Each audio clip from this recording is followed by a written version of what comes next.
Chicken টিকিয়া কাবাব অথবা শামি কাবাব তৈরির জন্য ডাল ভিজিয়ে নিয়ে 2 ঘন্টা ভালোভাবে পরিষ্কার পানিতে ভিজিয়ে অন্য একটি পাত্রে দিয়ে চিকেন, আদা বাটা, রসুন বাটা দিয়ে দিলাম, হলুদের গুঁড়া, মরিচের গুঁড়া, জিরা গুঁড়া, ধনিয়া গুঁড়া, গরম মশলার গুঁড়া, আস্ত জয়ফল, জয়িত্রী, কাঁচামরিচ, তেজপাতা, লবণ দিয়ে ভালোভাবে সেদ্ধ করে নিয়েছি।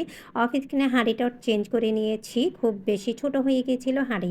আর ভালোভাবে ঠান্ডা করে চিকেনটা ঝুরি করে একটি ব্লেন্ডারে ব্লেন্ড করে নিয়েছি। আপনারা চাইলে সুন্দরভাবে শিলপাটাতেও কিন্তু বেটে নিতে পারেন। এইবার সেই মিশ্রণের মাঝে দিয়ে দিলাম ডিম আর দিয়ে দিচ্ছি জিরা গুঁড়া, কাঁচামরিচ, ধনিয়া পাতা, পেঁয়াজ বেরেস্তা দিয়ে ভালোভাবে মাখিয়ে নিচ্ছি। মাখিয়ে এইবার মনের মতো সুন্দরভাবে শেপ দিয়ে দিচ্ছি। শেপ দিয়ে যেভাবে দেখতে পাচ্ছেন ছড়ানো, যে কোনো ট্রেতে বা প্লেটে 2 ঘন্টা ডিপ ফ্রিজে রেখে অনায়াসে ফ্রোজেন করে যে কোনো সময় খেতে পারেন প্রয়োজন মতো। এইবার চিকেন টিকিয়া কাবাব ভালোভাবে ভেজে নিচ্ছি। এরই মাঝে কথা বলতে বলতে আমাদের প্রয়োজন মতো চিকেন টিকিয়া কাবাব রেডি হয়ে গেল।